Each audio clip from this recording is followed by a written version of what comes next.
grade. There once was a fisherman who lived with his wife in a pigsty not far from the sea. He fished every day, and he fished and he fished. One day he sat and looked into the water, and he sat and he sat. We all want that fairy tale ending, where you end up going from being poor to being a king, or finding that magic lantern with a genie inside. Well, in the fairy tale, The Fisherman and His Wife, those exact things happen, but not in the way you would have expected.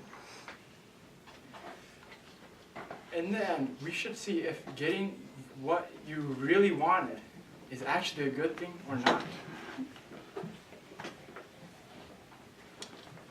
With his line in the water, it sank deeper, down to the bottom, deep, deep down. And when he pulled it up, there was a flounder on it. The flounder started speaking to the fisherman, and it said, "Let me go! I am a flounder. I'm an enchanted prince. You let me go now." To this, the fisherman said, "Save your breath. Why would I keep a talking flounder?" So he let the flounder go. Then he returned to his wife in the pigsty. "Husband, haven't you caught anything today?" "No, I caught a flounder. But he said he was an enchanted prince, so I let him go." "Did you make a wish?" "No. What should I have wished for?" "Well, it's dreadful living into this pigsty. You could have at least wished for a little cottage. Or a castle." "Why?" "Just go and actually ask to be a king." "But I don't want to be king." "Well, then I will be king." "No, wait. I'll be emperor." "No, pope." "Go to the flounder now and tell him I want to be pope." "Wife, I will not do that. I cannot ask the flounder for that." "You caught him, did you not? So go to him now and tell him that I want to be emperor, king, and pope." The fisherman did not want to go, but he also didn't want to cross his wife. So he went to the shore by the sea, and he stood there and said, "Little man, whoever you be, flounder, flounder in the sea. My wife, her name is Elizabeth, has sent me here against my will." Then the flounder came swimming up and said, "Well, what does she want?" "Dear me, she wants to be king, a pope, and an emperor.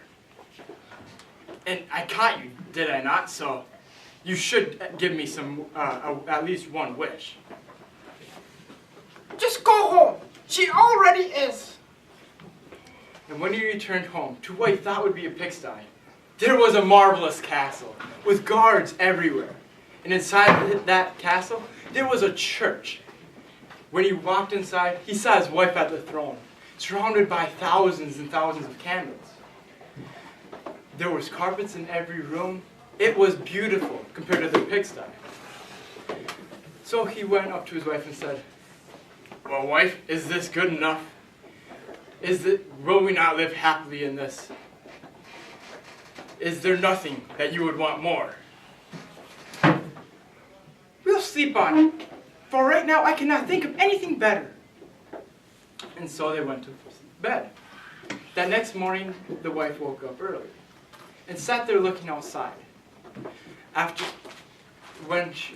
she watched the sun rise, she thought, "You know what? It'd be better if I was God." So she poked her husband and said, "Go to the flounder and tell him I want to be God." "Wife, you cannot do that. The flounder cannot make you God." "Just go tell him I want to be God. If I cannot control when the sun rises or the moon rises, I will not be happy." "I will not do that for you. There is nothing you can do to make me. Go to it now!" "Okay, Okay. So the fisherman went, fearful of his wife, to the shore and stood at the shore or at the sea and said, "Little man, whoever you be, flounder, flounder in the sea. My wife, her name is Elizabeth, has sent me here against my will." Then the flounder came up and said, Well, what does she want? "Dear me, she wants to be God." She cannot be God! No, no one can! I cannot make anyone become God! You go home now, because now you will have nothing, and you'll be in your pigsty again! And so they lived to this day.